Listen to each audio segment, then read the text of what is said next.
అలాగా హలీం ప్రిపేర్ చేయడం చాలా పెద్ద ప్రాసెస్ అనుకున్న వాళ్ళు ఒక్కసారి ఇలా అయితే ట్రై చేయండి. చాలా ఈజీగా చేసుకోవచ్చు, చాలా టేస్టీగా కూడా ఉంటుంది. ఒక బౌల్లోకి టీ గ్లాస్తో ఒక గ్లాసు గోధుమ రవ్వనైతే తీసుకున్నానండి. అదే గ్లాస్తో నేను ఇక్కడ హాఫ్ గ్లాస్ వరకు బియ్యము, ఇంకా పెసరపప్పు, ఎర్ర కందిపప్పు, నార్మల్ కందిపప్పు, మినప్పప్పు, పచ్చిశనగపప్పుని 2 స్పూన్ల చొప్పున అయితే వేసుకున్నాను. మీరు కావాలంటే ఇందులోకి బార్లీ గింజలు కూడా వేసుకోవచ్చు. 2-3 సార్లు బాగా కడిగేసి పెట్టుకొని అందులోనే తగినన్ని వాటర్ వేసి 2 గంటల సేపు చక్కగా నానబెట్టుకోండి. ఇప్పుడు నెయ్యిలోకి సన్నంగా కట్ చేసుకున్న జీడిపప్పు, బాదం పప్పుని మంచిగా ఈ విధంగా అయితే వేగించి సైడ్కి అయితే తీసుకోండి.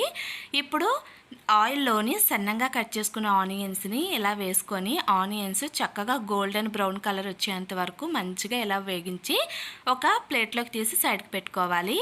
చికెన్ అయితే నేను ఇక్కడ బోన్లెస్ తీసుకున్నానండి. నేను ఇక్కడ హాఫ్ కేజీ అయితే తీసుకున్నాను. చక్కగా ఇలా కుక్కర్లో అయితే వేసేసుకొని ముందుగా నానబెట్టుకున్న పప్పు దినుసులు అన్నిటిని వేసుకోండి. హాఫ్ కేజీ చికెన్కి మనం నానబెట్టుకున్న పప్పు దినుసులు కరెక్ట్గా సరిపోతాయి.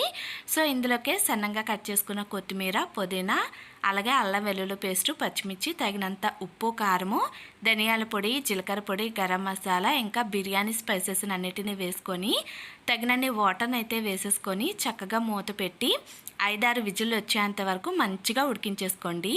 సో ఇలా మంచిగా ఉడికిన తర్వాత ఒక్కసారి ఇలా బాగా కలిపేసుకోవాలి. ఇప్పుడు ఇందులోకి మనం ముందుగా వేగించి పెట్టుకున్నాం కదండి ఆనియన్స్ని, కొంచెం కొత్తిమీరని, నెయ్యిని వేసుకొని పప్పు గుత్తుతో కానీ లేకపోతే ఇలా స్మాషర్తో కానీ ఇలా మెదిపేసుకోవాలండి. ఇలా మెదుపుకోవడం మీకు కష్టం అనిపిస్తే ఇది కొంచెం చల్లారిన తర్వాత మిక్సీ జార్లో వేసి ఒక్కసారి తిప్పుకొని మళ్ళీ కుక్కర్లో అయితే వేసేసుకొని సిమ్లో పెట్టుకొని చక్కగా ఒక 10 నిమిషాల పాటు ఇలా మెదుపుకుంటూ ఉడికించుకోవడమేనండి. ఇలా ఉడికేటప్పుడు మధ్య మధ్యలో కొంచెం నెయ్యిని కానీ లేదంటే ఇలా ఆనియన్స్ వేగించి పెట్టుకునే ఆయిల్ ఉంటుంది కదండి, దాన్ని కానీ వేసుకొని చక్కగా ఇలా కలుపుకోండి. ఇంకా ఇందులోనే చిటికెడంతా నేను యాలకుల పొడిని కూడా వేసుకున్నానండి. మంచి ఫ్లేవర్ వస్తుంది. నచ్చితే వేసుకొని లేకపోతే స్కిప్ చేసేయచ్చు. ఇలా మెత్తగా అయిన తర్వాత ఇందులోకి కొంచెం నిమ్మరసాన్ని అయితే వేసుకొని స్టవ్ అయితే ఆఫ్ చేసేయండి. అంతే అండి, వేడి హలీం అయితే రెడీ అయిపోయింది. సింపుల్గా ఇలా ట్రై చేయండి. నచ్చితే లైక్ చేయండి, ఛానల్ని ఫాలో చేయడం మర్చిపోకండి.